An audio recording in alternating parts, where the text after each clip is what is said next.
I'm Julia Davis, a film major who stumbled into the business world with no experience in 2006. I was able to fail enough to learn how to run a seven-figure business and have provided consulting services to over 200 individually owned companies.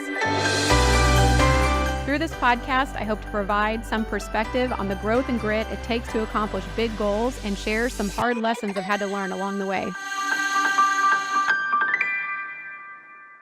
Hey guys, thanks for tuning in to the Growth and Grit podcast. My name is Julia Davis, and I've done a series for the past 6 weeks of the biggest mistakes, the 10 biggest mistakes I've made running my business in the first decade that I ran it. And this is mistake number 7. So if you missed the past ones, feel free to jump on the YouTube channel and catch up on any of the other ones or listen to it on wherever you get your podcasts.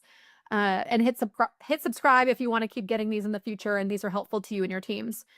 I ran a company for 7 or 8 years. I was doing road shows and trade shows inside of Sam's and Costco, some of the biggest retailers.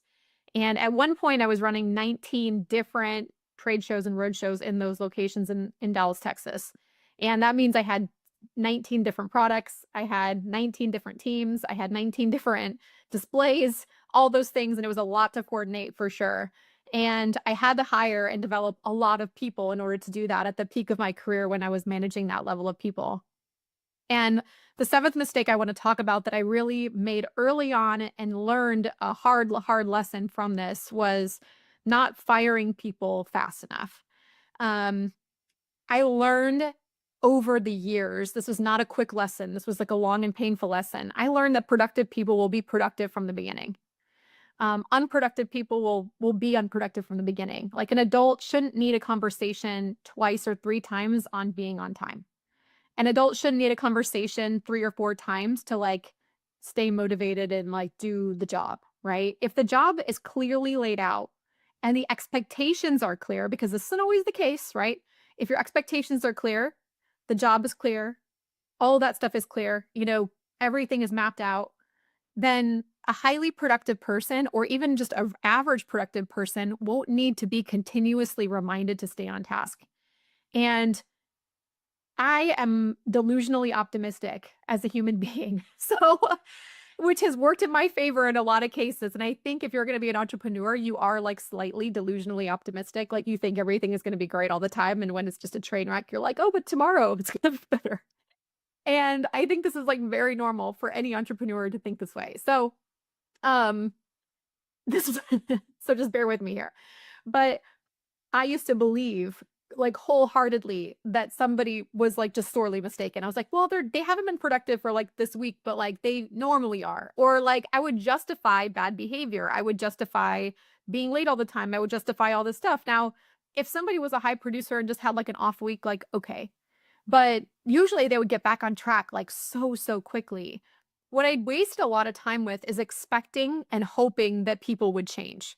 When in reality, like they're giving you all the signals of either they're productive or non-productive in an industry like this. Like maybe they'd be great behind a computer in a desk, administrative, doing different things. Like somebody's core of genius might just not be what I had to offer. And that was okay too. Like I could find a different realm for them or move them into a different pathway. That's okay. But I was ignoring warning signs and I wasn't getting people off the roll call fast enough. So what would happen is I would justify bad production or bad habit or whatever it was. And then what would happen is that bad habit would multiply through multiple people because once I accepted it with one person, it became okay for everybody. So when I started running like a top office, I stopped tolerating that stuff. Like if somebody was going to be late, I would just send them home, right? Because I just didn't want that person in my office late. If somebody was going to be, have a bad attitude, I'd be like, hey, why don't you just take off for the day? Like, it just seems like you're not mentally here and I just can't have you with people. You're just going to drag the whole team down. Like, no offense, but like, that's what's happening. Right.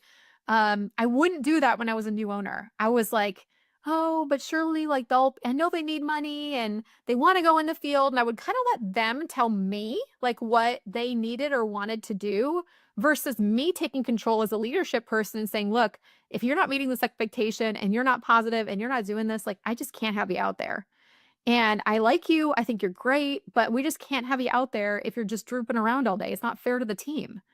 And having the confidence to have those conversations and getting people either redirected into the career that they should be in or get them out of the office for the day because they just weren't, their head wasn't in the game or they just weren't, there, and understanding that this person might not ever get it together. That was a game changer for me because the more you have excellent people, you'll attract excellent people, right? Like excellence loves excellence. Misery loves company, right? So for a while, I had, people that maybe just were just in the wrong career and they were just attracting a lot of other people who were not supposed to be in this career. And when I stopped really focusing on um like what they wanted out of their life, but really was focusing on like, are they capable of achieving success in this industry based on these standards? And looking at it from more of a sensible standpoint and pushing people who could do it and letting people know that this is not the right career path for them. If it wasn't for them, it just changed the game for me. So if you're in that situation where you feel like you're begging people to perform, you're begging people to be on time, you're begging people to be prepared or whatever it is, first look at your standards. Like, do people know the expectation? Because if they don't, they're not going to perform. And have you had a conversation with them about, like, hey, this is where you are, this is where you need to be. We got to bridge that gap ASAP, right? Like, have that direct conversation with whatever you see going on.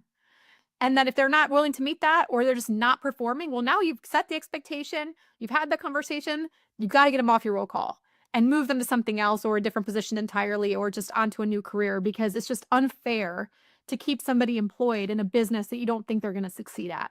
So that's the other side of the coin is you got to let people go that don't have the ability to succeed because you don't want to put them in a higher level position or even a position that has employees or whatever it is if you know that they're not going to be able to manage that well or be the right leader for those people. It's just cruel. So if this sounds like something you're doing, I would really urge you to do those steps. Set the expectations, have the conversation, help them bridge the gap. And if they can't, pay attention to what's going on and kindly move them along to something else that they might be better suited for because people don't like to lose.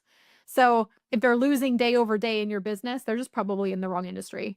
Um, so I hope that helps you. And if you need help with this, you can always find me on Instagram at julia.bizstories. And I'm happy to help you further. You can shoot me a message and I'll respond and try to get you on the books so that we can talk a little bit more about your situation. But I really hope you can take this to heart and don't keep people in your business that just shouldn't be there long term. Thanks so much for being on, and we'll talk to you guys next week. Every week on the Growth and Grit podcast, we bring you real stories and practical tools to help you thrive through challenges. If this resonates with you, make sure you subscribe, follow, and share this podcast with someone who could use it too. It only takes a second, but it would mean the world to us, and it keeps you plugged in to fresh inspiration.